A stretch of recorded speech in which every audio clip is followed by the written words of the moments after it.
تھے شبر صاحب جی اگلا وزیر خزانہ جو ہے اس کے اوپر بات تو ہوگی نا، لیکن لوگوں کے ذہن میں ایک نام ہے اسحاق ڈار. اب بتائیں مجھے اس دفعہ نیا کون آ سکتا ہے؟ مطلب آپ نے تو الیکشن کو سویپ کرا دیا، سیدھا سیدھا نون کو حکومت دے دی. نہیں میں ویسے ہی کہہ رہی ہوں، لوگ کہہ رہے ہیں نا اگلا آئے گا تو ساری دنیا کہہ رہی ہے، میں نے کہہ دیا تو آپ مجھے کٹہرے میں کھڑا کر دیے. میڈم ایسا نہ کریں. میرا ذاتی ویو ہے کہ پی ایم ایل این، آئی پی پی اور انڈیپینڈنٹس کی کولیشن کی مجھے چانسز لگتے ہیں اور فیڈرل لیول میں ٹھیک ہو گیا. اور شاید مارچ میں الیکشن بھی ہیں سینٹ جی کے. جی بالکل ہے، بالکل ٹھیک ہے، تو اس کے بعد سینٹ میں بھی اس کولیشن کی میجورٹی آ جائے گی. ٹھیک ہے، تو مجھے لگتا ہے کہ ڈار صاحب پروموٹ ہو کر چیئرمین سینٹ کی پوزیشن پہ جا سکتے ہیں. اچھا میری فیلنگ ہے یہ. ٹھیک ہو گیا. جہاں تک فائنانس منسٹر کی ضرورت ہے پاکستان کو، اب ایک فائنانس منسٹر ایسا چاہیے جو کہ پاکستان کی ان ہاؤس خاص طور پہ ایگریکلچر سائیڈ اور اس کو اچھی طرح سمجھتا ہو. ایک اچھی جو ان کے پاس شخصیت اگر کوالٹی ہے، اور اگر جہانگیر صاحب ایگری کرے تو جہانگیر ترین میں بھی one of the very reasonable finance minister for the country, کیونکہ وہ کولیشن پارٹنر بھی ہوں گے. پہلی تو یہی بات اور وہ کیونکہ دیکھیں نا، بات یہ ہے کہ اس وقت یہ کوئی ہنی مون کا ٹائم نہیں ہے، بہت مشکل ٹائم ہے. جو بھی گورنمنٹ آتی ہے اس کے لیے بہت مشکل ٹائم ہے، اور ہمیں مطلب جذباتی نہیں ہونا چاہیے کہ ہم کوئی جذباتی فیصلے کریں اور اپنی اس سے چلائیں. میرا اپنا خیال ہے کہ آپ کو ایک اسٹرانگ فائنانس ٹیم لانی چاہیے جو کہ آئی ایم ایف کے سامنے پراپرلی اسٹینڈ لے سکے. آپ منسٹر فار اسٹیٹ لا سکتے ہیں ایک آدمی جو کہ آئی ایم ایف سے ڈیل کرے.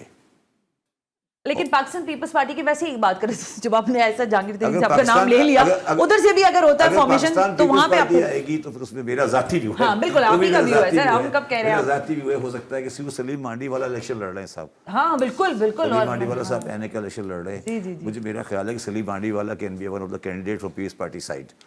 اچھا دیکھیں جی ایسا ہوتا ہے انٹرسٹنگ. پھر ہم دیکھیں مگر میں آپ کو ایک بات بتا دوں کہ ایک ایجنڈا اس آنے والی اسمبلی کے پاس ہے، این ایف سی ایوارڈ 18ویں ترمیم کو منسوخ کرنا.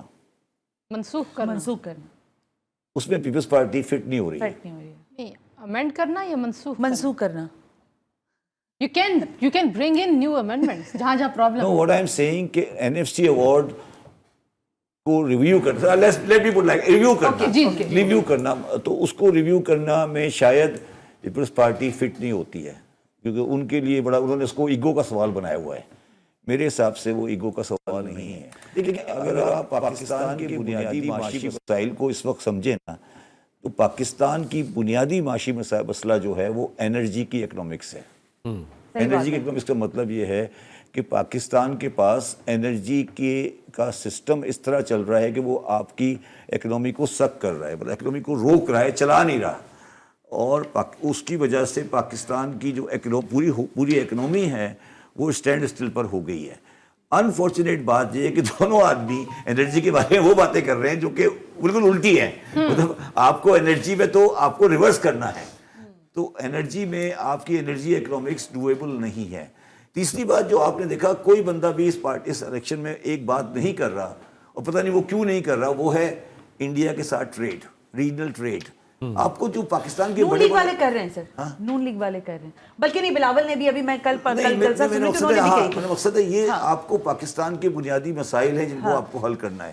مگر جو بات مجاہد صاحب نے کی کہ عام آدمی کا مسئلہ، یہ جو ساری باتیں ہم کریں نا یہ میکرو اکنامک ایشوز ہیں. صحیح بات ہے. ٹھیک ہے، عام آدمی کا مسئلہ جو مائکرو اکنامک ایشوز ہیں، فار آرگومنٹ سے بچے اسکول نہیں جا رہے، اسکولوں میں ٹیچر نہیں آ رہے، اسکولوں ہیلتھ میں ڈلیوری نہیں ہو رہی، اس کے بارے میں کوئی بات نہیں کر رہا. اور یہ سارے لوگ اس طرح بات کر رہے ہیں جیسے یہ پہلی دفعہ اقتدار میں آ رہے ہیں. اس سے پہلے یہ کبھی پاور میں آئے ہی نہیں، یہ پہلی دفعہ زندگی میں پیدا ہوئے ہیں اور یہ پہلی دفعہ اقتدار میں آئے ہیں اور یہ اس طرح کرتے. دیکھیے میں نے عمران خان صاحب کے ساتھ 6 مہینے کام کیا ہے.